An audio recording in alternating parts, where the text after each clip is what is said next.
ഓഡിയൻസിന് നല്ല റെസ്പോൺസാണ്. ലൈക്ക് എല്ലാവർക്കും പടം കണ്ടോ? ഒന്ന് കാണാണ്ട് ഇരിക്കേ. എന്താ നല്ല അഭിപ്രായം. എല്ലാ സ്ഥലത്തു നിന്നും കോൾസ് വരുന്നുണ്ട്. എല്ലാവർക്കും പടം ഇഷ്ടമായി എന്ന് പറയുന്നുണ്ട്. എല്ലാവരും ഇത്തരം ഒരു സിനിമ കാണാൻ, ലാലേട്ടനെ വെച്ച് കാണാൻ ആഗ്രഹിച്ചിരുന്നു. അങ്ങനെ ഒരു സിനിമ തിരിച്ച് കിട്ടി എന്ന് പറയുന്നുണ്ട്. വളരെ സന്തോഷം.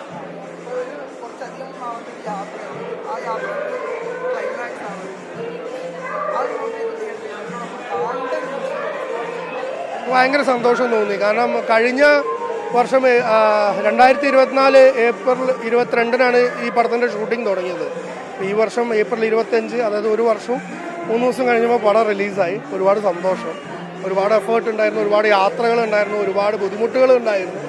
അതൊക്കെ തരണം ചെയ്ത് ഒരു സിനിമ തിയേറ്ററിലെത്തി അത് ആൾക്കാർക്ക് ഇഷ്ടപ്പെടുക എന്ന് പറയുമ്പോൾ അതിലും പരമായ സന്തോഷം വേറെ ഒന്നുമില്ല.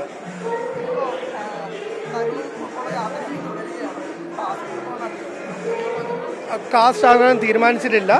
ഞാൻ എഴുതുന്നു, ആഷിഖ് ഉസ്മാൻ പ്രൊഡ്യൂസ് ചെയ്യുന്നു, തരുൺ ഡയറക്റ്റ് ചെയ്യുന്നു. അത്രയും ഇപ്പോൾ തീരുമാനിച്ചിട്ടുള്ളൂ.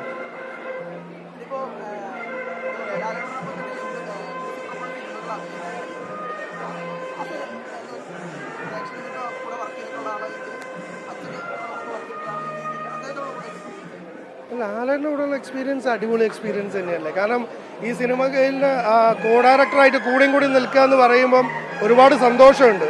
കാരണം നമ്മൾ കൂടെ അഭിനയിക്കുന്ന മാത്രമല്ല, നമ്മൾ സീനുകൾ പറഞ്ഞു കൊടുക്കുക, അല്ലെങ്കിൽ നമ്മൾ എന്താണ് സീൻ എന്നുള്ള പുള്ളിയെ പോലുള്ള ഒരു ആക്ടർക്ക്. കാരണം എത്രയോ പടങ്ങൾ അഭിനയിച്ച് ഇനി അങ്ങോട്ട് കഥാപാത്രങ്ങൾ ചെയ്യാനില്ല.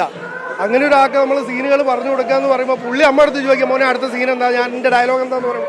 അത് വേറെ തന്നെ സന്തോഷം.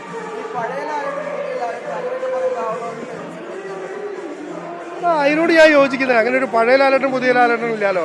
എല്ലാ നടനും അതത് സിനിമകൾ പുതിയ സിനിമയാണ്. കാരണം ഇതുപോലൊരു സിനിമ ഇനി ഉണ്ടായില്ല, ഇനി ഉണ്ടാവുകയില്ല. അപ്പം ഒരു ആക്ടറെ സംബന്ധിച്ചിടത്തോളം എല്ലാ സിനിമയും പുതിയ സിനിമയാണ്. അപ്പം അങ്ങനെ പഴയത് പുതിയത് ഒന്നുമില്ല. അപ്പം ലാലേട്ടനൊന്നും ലാലേട്ടൻ തന്നെ തുടരും.